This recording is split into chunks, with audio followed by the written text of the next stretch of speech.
Friends, when I was but a wee little one in Jersey City, before the standing on a corner drinking blackberry brandy period, I wanted to be a brain surgeon. The reasons for this desire are now obscure. Possibly it had something to do with the $6 million man. Possibly it was simply an easy answer to the endless questioning by tiresome adults about my career plans. Adults were always asking us kids what the fuck we wanted to be when we grew up, and brain surgeon was a good response as it got a lot of grins and impressed gestures from the questioner.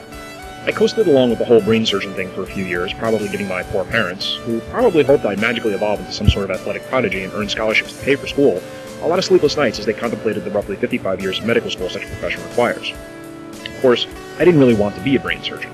The only profession I've ever desired is writer, and as every writer in the world knows, the profession of writer is similar to the profession of sorcerer. Very cool sounding, but usually only existing in movies and fantasy stories. Because no one makes any money at writing, ever, so it really isn't a profession. When I was 6, I didn't realize writing was something I might someday palm off as a profession while standing in line for food stamps, so brain surgeon it was. And then, sometime around grade 3, I began to slowly realize that in order to become a brain surgeon, I was going to have to master math. Shortly after that came the aforementioned standing on a corner drinking blackberry brandy period, and that was the last I thought about a career until I was 22, waking from a lengthy alcoholic haze and realizing I needed a job and right quick, and also to a change of clothes and a bath. Somewhere in between, I sold my first novel, White Rabbit.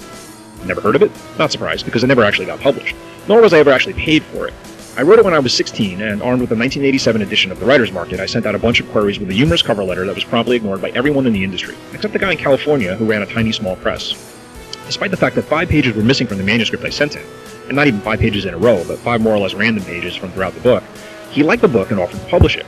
There was no advance, but it was a standard 15% royalty agreement. Looking back, I can't believe he thought he'd sell any copies, but what really amazes me is that he wanted to spend his time and money working on the book at all, because it really wasn't very good. White Rabbit was a science fiction story about a secret agent in a futuristic galactic civilization who discovers a terrible secret about the government that goes rogue, appealing to criminal elements he'd been working to imprison for help. There are alien invaders, a deadly plague, and magic. There are, however, no actual rabbits in the story.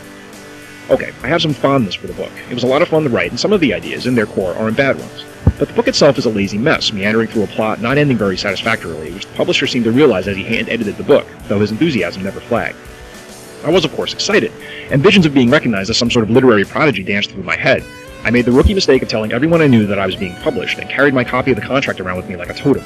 2 years later, after not hearing from my publisher for a very long time, I got a sad letter in which he informed me that financial difficulties had killed them, and that they would not be publishing mine or anyone's book, and that my half-edited manuscript was on its way back to me. It was a little humbling, of course, and I look back and wonder that I ever imagined the Darrell K. Sweet cover with my name on it, but the important thing is that I learned nothing.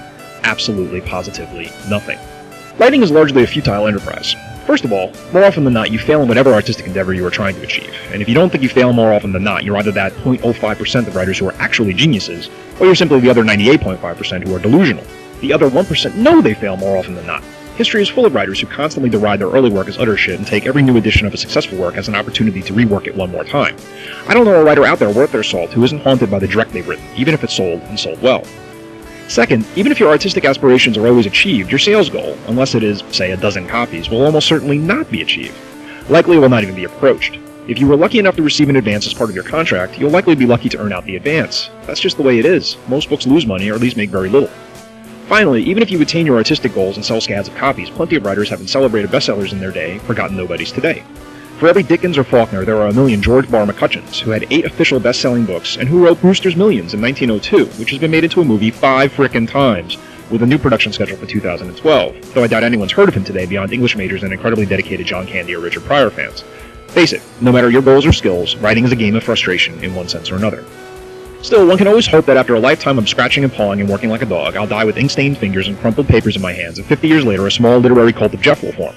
College kids meeting in secret to drink bourbon and remove their trousers and read from the eternal prison. Assuming, of course, the world doesn't quickly descend into an oil crisis come Holy War disaster and we'll all be lucky to emerge on the other end of history still able to read and write at all. Well, one can dream. If you'd like to start a chapter of the Jeff Summers Secret Society and engage in official pantsless drunken rituals, contact me and I will send you the official ceremonial handbook for the protocol. It's 444 pages long. You will be tested.